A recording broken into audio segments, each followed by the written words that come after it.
आइए हम लोग प्रसंग पर चले। पवित्र नैमिषारण्य की भूमि, 88,000 ऋषि लोग बैठे हुए हैं। उन ऋषियों की मंडली के मध्य में आदरणीय सूत जी महाराज पधारे।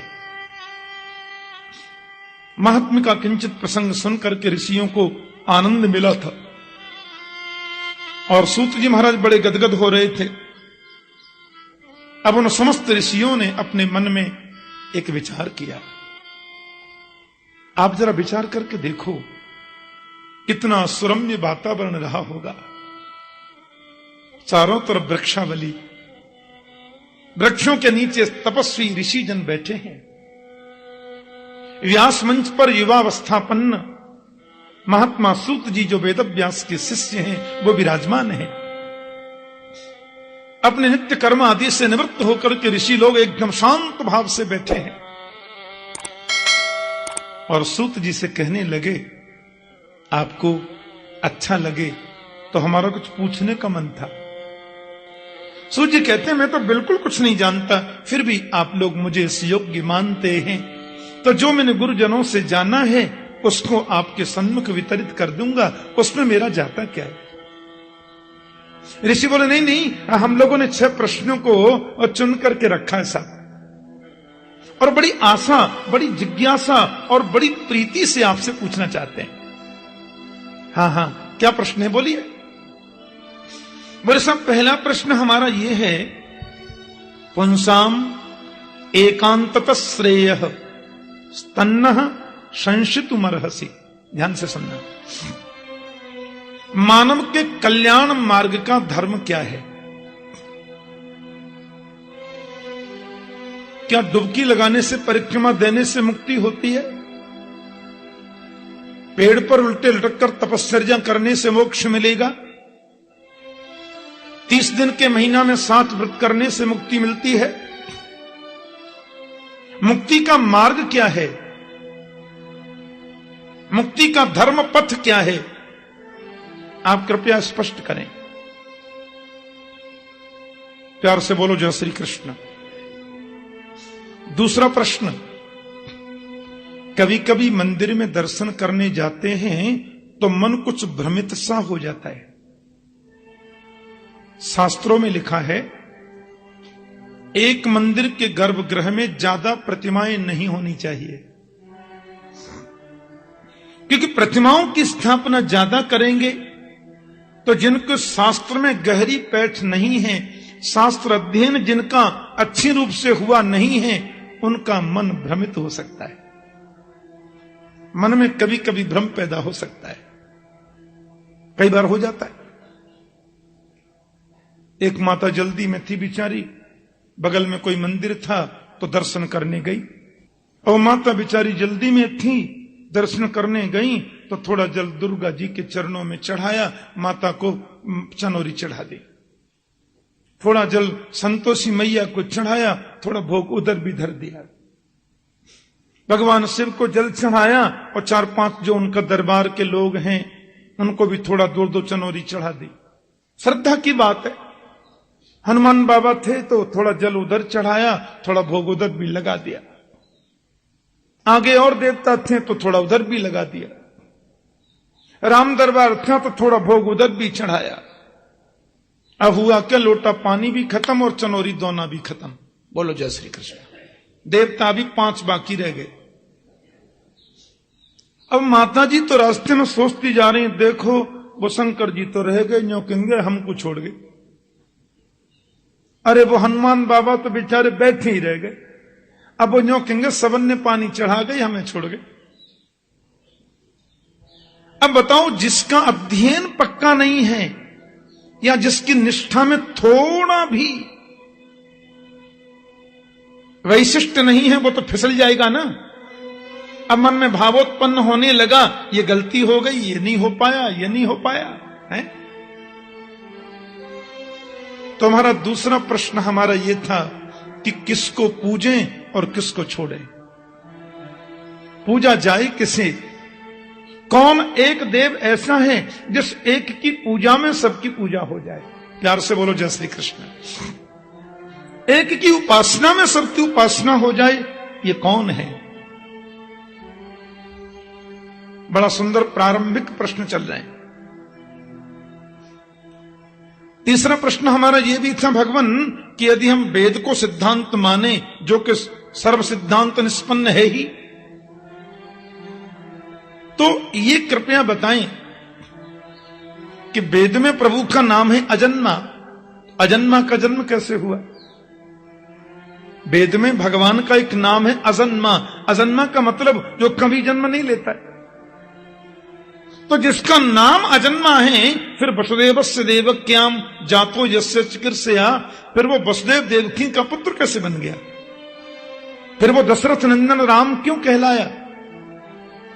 माता कौशल्या के गर्भ से उसने जन्म कैसे लिया? अजन्मा का जन्म कैसा? अजन्मा गर्भ में आया क्यों? और आता है तो उसका नाम अजन्मा क्यों? और यदि नाम अजन्मा है तो जन्म लिया क्यों? हमारी समझ में नहीं आया। महाराज जी, चौथा प्रश्न यह है, आप ये कह सकते हैं 1% भगवान का जन्म नहीं होता, भगवान को तो अवतार होता है। अब मान लीजिए उनका अवतार होता है, तो अवतार भी कितना होता है? कितने अवतार? कोई कहते हैं भगवान के 2 अवतार, कोई बोलते हैं 20 अवतार, कोई बोलते हैं 24 अवतार। संत कहते हैं हरि अनंत, हरि कथा अनंता। अब हम क्या माने? इसलिए वो प्रमाण की बात करते हैं। महाराज प्रमाण दीजिए, प्रभु के अवतार हैं कितने? तस्मा शास्त्रम प्रमाणम ते, शास्त्र का प्रमाण ही सर्वोत्तम है। और 5वां प्रश्न हम आपसे यह करना चाहते हैं कि हमको सार सार बताना, क्योंकि टाइम नहीं है। उस समय टाइम की कमी नहीं थी, पर वो आज के हिसाब से कह रहे हैं टाइम नहीं है। कलयुग में लोगों पे समय नहीं रहेगा। इसलिए महाराज अतः साधोत्रयत सारम समुद्धृत्य मनीषया, शास्त्रों का जो सार है वो आप मुझसे कहना, वो आप हमसे कहिए, क्योंकि आगे लोगों पर समय नहीं रहेगा। इसने गागर में सागर भरना गुरु जी। और अंतिम जो हमारा प्रश्न है वो कुछ विचित्र सा है, वो हमारे अपने मन की जिज्ञासा है। बहुत सुंदर बात पूछी। ब्रूहि योगेश्वरी कृष्णे, ब्रूहि योगेश्वरी कृष्णे, ब्रह्मण्ये धर्मवर्मणि, स्वाम काष्ठाम अधुनोपेते, धर्मः कम शरणंगत। भगवान गीता में कहते हैं धर्म संस्थापनार्थाय संभवामि युगे युगे। बिल्कुल सत्य बात है गुरु जी। लेकिन कृष्ण ने जब अवतार लिया, धर्म स्थापना के लिए 125 वर्ष वो इस भूमि पर रहे, और उपदेश करने के बाद गोविंद जब अंतर्धान हो गए, स्वाम काष्ठाम अधनोपेते धर्म कम शरणंगत। कृष्ण के जाने के बाद धर्म किसकी शरण में गया? धर्म निराश्रित हो गया होगा, धर्म अकेला पड़ गया होगा, धर्म हमारा कमजोर पड़ गया होगा। यह हमारा प्रश्न है, जवाब चाहिए। ऋषियों ने 6 प्रश्न किए, और उन 6 प्रश्नों के उत्तर में 7 दिन की कथा चलती है। मूलतः ये हमारे 6 प्रश्न है महाराज। आदरणीय सूत जी ने प्रश्नों को सुना, और वो चाहकर भी अपने अश्रु बिंदुओं को रोक न सके, क्योंकि ऋषियों के इन 6 प्रश्नों में अपने लिए कोई प्रश्न नहीं था। लोकोपकार की दृष्टि के प्रश्न थे, समाज के हित के लिए प्रश्न थे, समाज कल्याण के प्रश्न जुड़े थे। इसलिए सूत जी ने अपना मन बनाया और बोले, ऋषियों, महर्षि वेदव्यास, देवी सरस्वती, भगवान गणपति, नर नारायण को प्रणाम करके ऋषियों, मैं आपके प्रश्नों का उत्तर देना चाहता हूं। शौनकादि ऋषियों से आदरणीय सूत जी कहते हैं कि सवै पुंसां परो धर्म यतो भक्तिरथोक्षजे, अहैतुक्य प्रतिहता ये आत्मा संप्रसीदति सबई पुंसाम परो धर्मो। मनुष्य के लिए परम धर्म केवल एक है ऋषियों, अधोक्षज श्री कृष्ण के चरणों में प्रीति का होना, अधोक्षज कन्हैया के चरणों में विशुद्ध रति का होना। लेकिन ध्यान देना, भगवान के चरणों में जो रति की जाए वो निष्काम होनी चाहिए। बोलो जय श्री कृष्ण। अहैतुक्य प्रतिहता जयात्मा संप्रसीदति। उस भक्ति का कोई हेतु नहीं होना चाहिए, उस भक्ति का कोई कारण नहीं होना चाहिए। प्रभु के चरणों में विशुद्ध भक्ति करो, विशुद्ध प्रेम करो, इसलिए नहीं कि इसके बदले हमें कुछ मिले, बल्कि इसलिए कि यह करना हमारा धर्म है।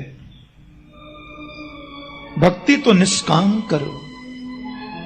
मंदिर इसलिए नहीं जाना कि जाने से हमें कुछ मिले, बल्कि इसलिए जाना कि जाना हमारा धर्म है। ध्यान देना। और एक बात आपसे बड़े स्पष्ट शब्दों में कह दूं, भक्ति के बदले मांगना तो कुछ चाहिए ही नहीं। यदि हम मांगते हैं तो भक्ति करते ही नहीं है, ध्यान देना। और भगवान से भक्ति के बदले कुछ मांगते हैं तो हम बहुत बड़ा धोखा कर रहे हैं, धोखे में रह रहे हैं। क्योंकि मांगोगे तो सिर्फ वही मिलेगा जो तुमने मांगा है, और नहीं मांगोगे तो वो मिलेगा जो तुमने सोचा भी नहीं था। हाँ, हम क्या मांग सकते हैं? सुख संपत्ति घर आवे, कष्ट मिटे तन का, इससे ऊपर हमारी पहुंच है ही नहीं। और क्या मांग सकते हैं हम? ज्यादा मांगोगे तो 10-5 करोड़ रुपए मांग लोगे, 10, 20, 50 लाख, 1000 करोड़ रुपए मांग लोगे, और ज्यादा नहीं तो 200, 400, 500 क्विंटल सोना मांग लोगे, और ज्यादा मांगोगे तो राष्ट्राध्यक्ष होना मांग लोगे, सारी दुनिया का मालिक होना मांग लोगे, और ऊंचा हम कुछ मांग ही नहीं सकते। लेकिन मांगोगे तो सिर्फ उतना मिलेगा जितना तुमने मांगा है, और नहीं मांगोगे तो वो मिलेगा जो तुमने सोचा भी नहीं था। क्योंकि मांगने का हमारा स्तर है और देने का उसका स्तर है। मांगते हैं तब हम अपने स्तर से मांगते हैं, और जब वो नहीं मांगने पर देता है तो अपने स्तर से देता है। एक तरफ है देने वाला उदार दानी परमात्मा, और एक तरफ में हम कंजूस मांगने वाले मंगता। बोलो जय श्री कृष्ण। प्रभु से कुछ मत मांगो। दक्षिण में एक संत हुए, बड़े अच्छे कवि।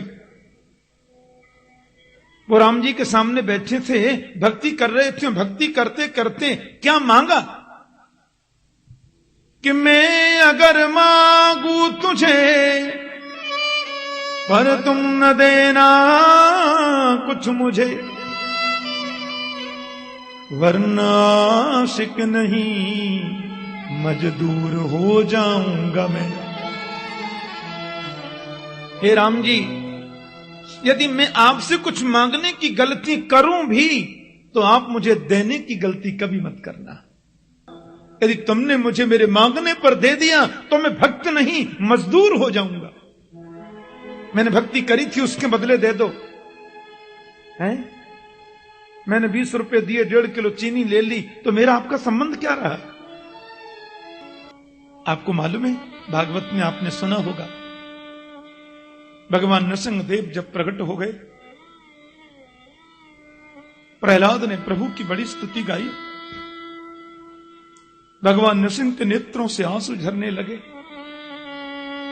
और प्रहलाद को गोद में लेकर के नृसिंहदेव ने कहा, प्रहलाद मांग बेटा, क्या चाहिए? तू जो मांगेगा सो ही मैं तुझे प्रदान करूंगा, मांग क्या चाहिए?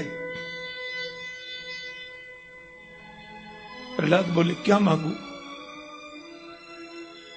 बोले, ब्रह्मा का पदवी मांगेगा तो मैं दे दूंगा। प्रभु ने कहा, ब्रह्मा जी वहीं खड़े थे। ब्रह्मा बोले मैं तो गया काम से। प्रभु ने कहा तू चाहे कि मुझे इंद्र बनना है तो देवताओं का सम्राट इंद्र तुझे बना दूंगा, मांग। इंद्र बोले मेरे सिंहासन का बोल्ट तो वैसे ही ढीला है, कोई जरा भी तपस्या करे तो मेरा सिंहासन पहले हिल जाता है। हम लोग सुनते हैं ना कथा में, उसने ऐसी तपस्या करी कि इंद्र का सिंहासन हिल गया, ऐसी कहानियों में सुनते हैं ना। इंद्र बोले मेरा सिंहासन तो जरा सी बात में हिल जाता है, ले ले भैया तू ही ले लेना, और भगवान दे देंगे, कौन बड़ी बात है। भगवान ने कहा ब्रह्मा बनना चाहेगा तो बना देंगे, इंद्र बनना चाहेगा तो बना देंगे, जो पदवी तुझे चाहिए मांग। प्रहलाद बोले क्या मांगू। प्रभु ने कहा बिना संकोच के मांग ले पुत्र, वही दूंगा। देवता थर-थर कांपने, किसकी गद्दी खतरे में पड़े कुछ मालूम नहीं। भगवान सुप्रीम पावर, किसी को ब्रह्मा से कहें सुनो आप अट जाइए, आपसे प्रहलाद बनेगा ब्रह्मा। 1 मिनट ही तो लगता है। वो जिसको चाहे ब्रह्मा बना दे, जिसको चाहे चेंटी बना दे, उसके लिए कोई बड़ी बात नहीं है। वो सुप्रीम पावर, प्रहलाद सामने खड़ा है, भगवान कहते मांग ले, और संकोच नहीं करना, और मेरे सामने डरना भी नहीं किसी से, बोल क्या चाहिए। स्वर्ग चाहिए, वैकुंठ चाहिए, मुक्ति चाहिए, वैभव चाहिए, त्रिलोकी का साम्राज्य चाहिए, ब्रह्मांड का मालिक बनना है, ब्रह्मा की पदवी जो चाहिए मांग। प्रहलाद की आंखों में आंसू आ गए। भगवान बोले मांगना बेटा। प्रहलाद बोला जो मांगूंगा सो दोगे। प्रभु ने कहा देंगे। प्रहलाद ने कहा तो 3 वचन भर दिलाऊं। गोविंद ने कहा विश्वास नहीं होता। विश्वास है तभी तो कह रहा हूं। प्रभु ने कहा जो मांगेगा सो देंगे देंगे देंगे। ब्रह्मा बोले अब कन्फर्म और हो गया। सब देवता एक दूसरे को देख रहे हैं, किसकी गद्दी खतरे में होगी मालूम नहीं। प्रभु ने कहा बोल क्या चाहिए। मेरे प्रहलाद ने कमाल का वरदान मांगा प्रभु से। प्रहलाद बोले देना है तो बस यही वर दे दो प्रभु कि यदि राशि समय कामान वरास्त्वाम वरदर्शभ कामानां हृदय संरोहम भवतस्तु वृणेवरम। प्रहलाद बोले देना है केशव तो केवल एक ही वर दे दो कि मेरे जीवन पर्यंत मेरे मन में आपसे कभी कुछ मांगने की इच्छा ही पैदा नहीं हो, केवल यही वर दे दो। कामानाम हृदय संरोहम भवतस्तु वृणेवरम। आपके चरणों के अलावा और कुछ मांगने का अंकुर मन में पैदा ही न हो। इसलिए गोविंद के चरणों में भक्ति प्रदान करो, और वो बिल्कुल निष्काम होनी चाहिए। ध्यान से सुनना।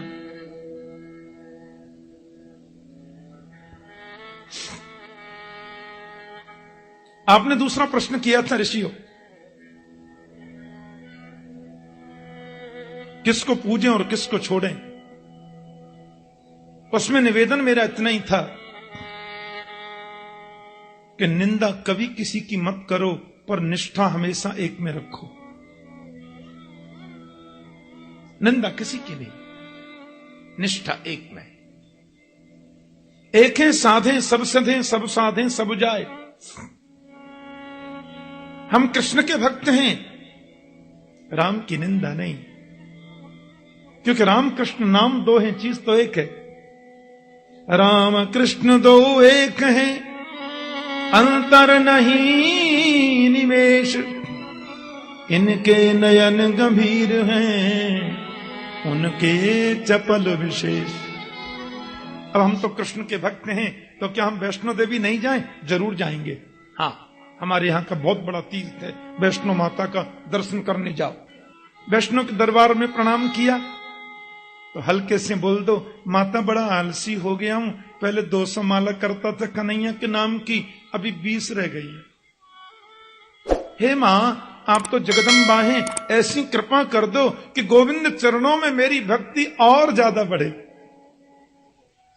तो हमने पूजा किसकी कर ली? माता जी की। और चाह किसको? अपने मुरलीधर को।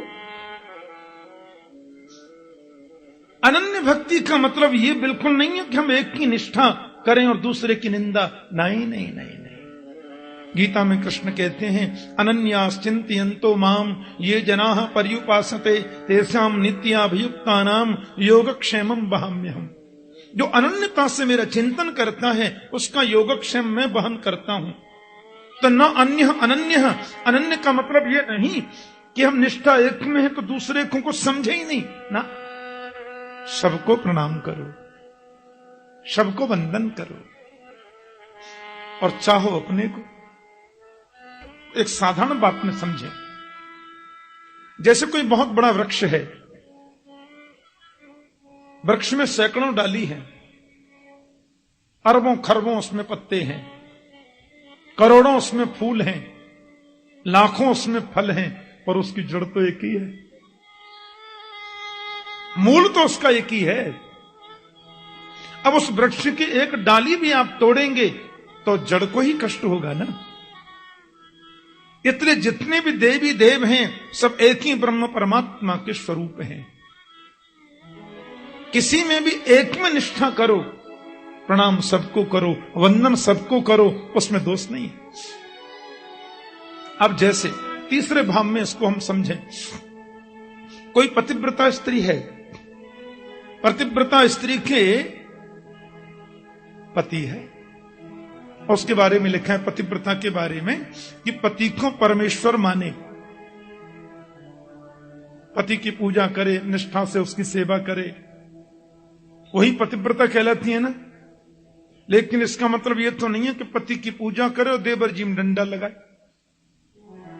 पति की पूजा करे जेठ जी को गाली सुनाए, पति की पूजा लगे सास ससुर को कुछ समझे ही नहीं, वो पतिव्रता थोड़ी है। सासू की भी पूजा करो, ससुर जी का भी आदर करो, जेठ जी का भी सम्मान करो, देवर से भी दुलार करो, लेकिन पति का दर्जा तो कोई नहीं ले सकता। पति तो पति है ना।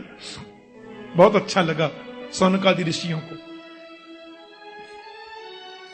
आप लोगों ने मुझसे ये पूछा कि वो अजन्मा है तो उसका जन्म कैसे हुआ और अनामी है तो उसका नाम कैसे हुआ।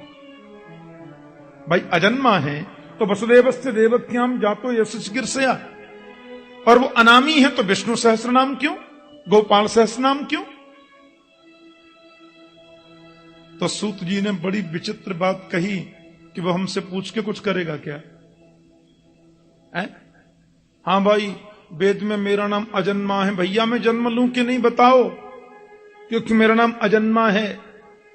मेरा नाम वेद में अनामी लिखा है, भैया नाम कोई रखे कि नहीं, फिर तुमको सब अनामी है तो नाम क्यों रख लिया।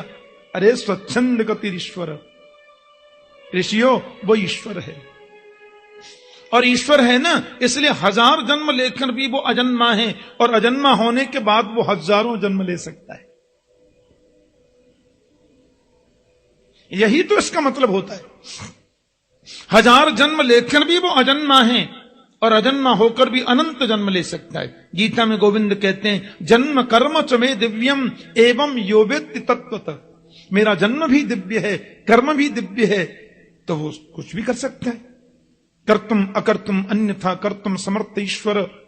ईश्वर वही होता है नहीं करने के बाद भी जो सब कुछ करे, और करने के बाद भी जो कुछ न करे, ईश्वर है। निर्गुण होने पर भी जो सगुण हो जाए, सगुण होने पर भी जो निर्गुण रूप में प्रतिष्ठित रहे, वो ईश्वर है। टेम्परेचर जब माइनस में चला जाता है ना जी, तो पानी बर्फ बन जाता है। हाँ, पानी माने निर्गुण और बर्फ माने सगुण। टेम्परेचर जब 50 डिग्री में आ जाए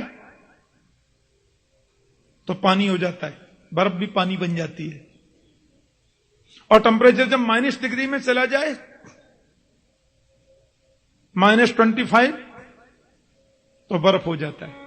तो भक्त के मन में जब दैन्य भाव जागृत होता है, अहम ही नारायण दास दास दासानुदास सित दास दास, तद्भृत्य भृत्य परिचारक भृत्य भृत्य भृत्यस्य भृत्य माम स्मर लोकनाथ। और अपने आप को कहता है कि मैं तो बिल्कुल निम्न हूं, मैं तो निकृष्ट हूं, मैं तो ये हूं। और जब एकदम दीनता में आ जाता है तो वही निर्गुण परमात्मा सगुण के रूप में प्रकट हो जाता है, पानी बर्फ हो गया। और भक्त के हृदय में जब अहंकार का टेम्परेचर बढ़ने लग जाता है, ईश्वरो हम अहम भोगी सिद्धो हम बलवान सुखी, मैं ईश्वर में ये, मैं वो, में ये, तो फिर वो निर्गुण हो जाता है। बोलो जय श्री कृष्ण। बोले अब ढूंढता रहे, अब तुझे मिलूंगा ही नहीं कभी। लेकिन दोनों में भेद कुछ नहीं है। पानी और बर्फ में क्या भेद है? हजार जन्म लेकर भी वो निर्गुण है, निर्गुण होने के बाद भी वो अनंत अवतार ले सकता है। हां, ये जरूर है ऋषियों, प्रमाण का जहां तक प्रश्न है तो यहां दो बातें हैं। पहली बात तो यह कि यदि हम इस रूप में देखें कि सर्वांतर्यामी परमात्मा है, तब वो घट घट में है। आज पूरे विश्व की जनसंख्या 7 अरब है, तो 7 अरब यदि विश्व की जनसंख्या है तो 7 अरब भगवान तो कन्फर्म है। बोलो जय श्री कृष्ण। क्योंकि ईश्वर सर्वभूतानाम हृदय से अर्जुन तिष्ठति, प्राणी मात्र के हृदय में ईश्वर वास करता है। तो इनमें भी है, इनमें भी है, इनमें भी है, सब में है। लेकिन अवतार के प्रसंगों को हम प्रामाणिक रूप में देखना चाहें तो प्रभु के 24 अवतार हैं, जिनको अंशावतार, कलावतार या पूर्णावतार कहा जा सकता है। और उन 24 अवतारों में सबसे पहला जो प्रभु का अवतार है ऋषियों, उसका नाम है सनक सनंदन सनातन सनत कुमार। भगवान का दूसरा है बराह अवतार, इसको यज्ञ रूप बोलते हैं। बराह माने यज्ञ। दक्षिण भारत में आप कभी जाते हो तो वहां हर मंदिर में आपको बराह भगवान का कहीं न कहीं फोटो मिलेगा। बारह को सबसे पवित्र मानते हैं दक्षिण भारत में।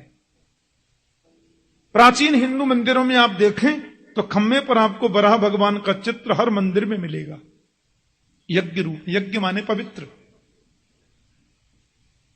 भगवान का तीसरा है नारद जी का अवतार, इसको हम आवेश अवतार बोलते हैं। ये भगवान के अवतार नहीं, पर भगवान का आवेश इनको आता है, इसलिए इसको हम लोग आवेश अवतार कहते हैं। भगवान का चौथा है नर और नारायण का अवतार। ध्यान से सुनना, जो बद्रीनाथ में तपस्या में लीन रहते हैं। पांचवा है श्री कपिल देव जी का अवतार, शंख शास्त्र के उद्गाता। छठवां है प्रभु का दत्तात्रेय जी का अवतार, दत्त भगवान, अनसुईया के यहां जो पधारे।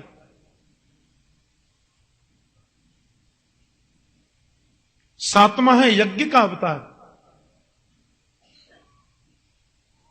आकुति के घर जो जन्म लेकर के आए, स्वयंभू मनु की बेटी आकुति, उनके पुत्र भगवान यज्ञ बने। आठवां भगवान का अवतार है ऋषभ देव जी का अवतार। ऋषभ माने श्रेष्ठ, हमारे जैन भाई जिनको प्रथम तीर्थंकर मानते हैं। नौवां है प्रभु का पृथु अवतार और 10वां है मत्स्य अवतार। यदि हम 24 अवतारों की चर्चा करते हैं तो मत्स्य अवतार 10वें नंबर पे आता है, और जब हम 10 अवतारों की चर्चा करते हैं तो मत्स्य अवतार पहले नंबर पे आ जाता है। 11वां है कच्छप अवतार, तो 12वां धन्वंतरी अवतार, 13वां मोहिनी अवतार, तो 14वां नृसिंह अवतार, और 15वां है मेरे प्रभु का वामन अवतार, तो 16वां परशुराम जी का अवतार। ऋषियों 17वां है भगवान का वेदव्यास मुनि का अवतार, श्री कृष्ण द्वैपायन महर्षि वेदव्यास, और 18वां अवतार है मेरे श्री राम जी का अवतार, रामावतार प्रभु का। 19वां शेष बलराम का अवतार और 20वां श्री कृष्ण का अवतार। बोले बाल कृष्ण लाल की। 21वां हरि अवतार, 22वां हंस अवतार, 23वां बुद्ध अवतार, 24वां होगा कल की अवतार। एते चांस कला पुंसः कृष्णस्तु भगवान स्वयं इंद्रारि व्याकुलम लोके मृडयन्ति युगे युगे। कहते हैं भगवान के जो 24 अवतार हैं ना, उनमें सर्वश्रेष्ठ तो ये 2 ही अवतार हैं, रामावतार और श्री कृष्णावतार। ये श्रेष्ठ अवतार है, परिपूर्णतम अवतार है। वैसे कुछ भक्तों का यह भी मत है कि नहीं, नंबर 1 पे तो कृष्ण ही आते हैं, वो 16 कला पूर्ण है, राम जी 12 कला पूर्ण है। ये पूर्ण सत्य नहीं है। रामकृष्ण दोनों ही 16 कला पूर्ण है। मर्यादा पुरुषोत्तम होने के नाते परात्पर श्री राम ने 4 कलाओं को प्रकट ही न होने दिया, मर्यादा की वजह से। लेकिन राम भी पूर्ण 16 कला परिपूर्ण ब्रह्म है, क्योंकि राम यदि 16 कला पूर्ण न होते तो राम का नाम रामचंद्र कभी नहीं होता। चंद्र नाम इसलिए है कि वह भी परिपूर्ण है? कोई अंतर नहीं है। वो मर्यादा पुरुषोत्तम, ये लीला पुरुषोत्तम। और हमारा कलि संतरणोपनिषद में तो ऐसा वर्णन मिलता है। हमारे यहां जो वेदांत है ना, वेदांत को उपनिषद कहते हैं। उन उपनिषदों में एक उपनिषद है कलि संतरणोपनिषद। तो कलि संतरणोपनिषद में ऐसा व्याख्यान मिलता है कि देवता लोग ब्रह्मा जी के पास में गए और ब्रह्मा से बोले, क्यों जी, कलयुग में बहुत जल्दी मुक्ति का उपाय क्या है? तो ब्रह्मा जी ने बड़े निसंकोच भाव से कहा, हरे राम राम राम हरे हरे, हरे कृष्ण कृष्ण कृष्ण हरे हरे। ब्रह्मा ने कह दिया। ये वेद का मंत्र हो गया। देखो, हरे राम राम राम हरे हरे, हरे कृष्ण कृष्ण कृष्ण हरे हरे। ये वेदांत का मंत्र है। तो चैतन्य महाप्रभु आदि मनीषियों ने देखा कि यदि हरे राम हम पहले बोलेंगे तो ये वेदांत का मंत्र हो जाएगा, और वेदांत के मंत्र को बिना स्नान किए बोलना मना है। इसलिए यदि हरे कृष्ण पहले कहा जाए तो ये नाम महामंत्र हो जाएगा। फिर नहा के बोलो, चाहे बिना नहा के बोलो, खाते हुए बोलो, चाहे भूखे पेट बोलो, शुद्ध अशुद्धि में कैसे भी बोलो, कोई दोष नहीं रह जाता। इसलिए चैतन्य देव आदि महापुरुषों ने इसको महामंत्र, नाम महामंत्र की संज्ञा दी। और कलयुग में मुक्ति के लिए सर्वोत्तम साधन है ये। आइए 2 मिनट इस ज्ञान यज्ञ में प्रभु का नाम स्मरण महामंत्र हम लोग गाएं।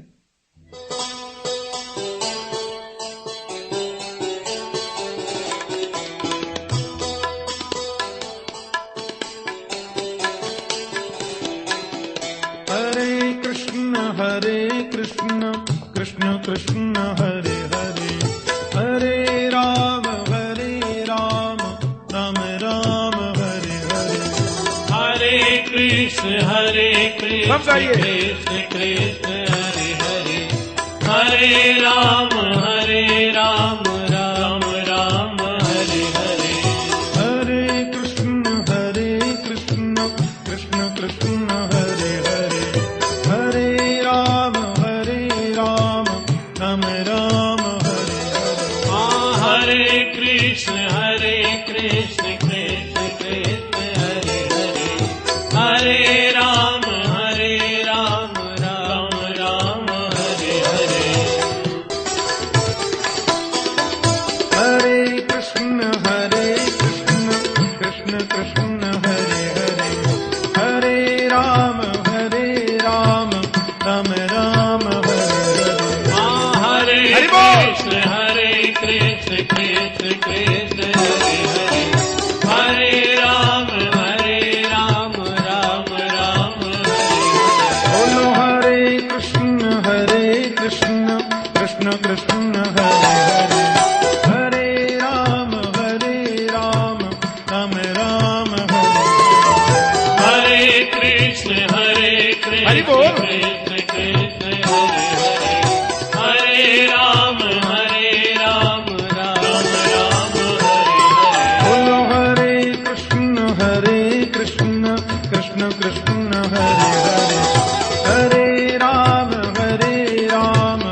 राम राम हरे हरे हरे कृष्ण कृष्ण कृष्ण हरे हरे हरे राम राम राम हरे हरे बोलो हरे कृष्ण कृष्ण कृष्ण हरे हरे हरे राम राम राम हरे हरे हरे कृष्ण कृष्ण कृष्ण हरे हरे हरे राम राम राम हरे हरे हरे हरे कृष्ण कृष्ण कृष्ण हरे हरे हरे राम राम राम हरे हरे हरे कृष्ण कृष्ण कृष्ण हरे हरे हरे राम राम हरे हरे हरे कृष्ण कृष्ण कृष्ण हरे हरे हरे राम राम राम हरे हरे हरे कृष्ण कृष्ण सब चाहिए दोनों। कृष्ण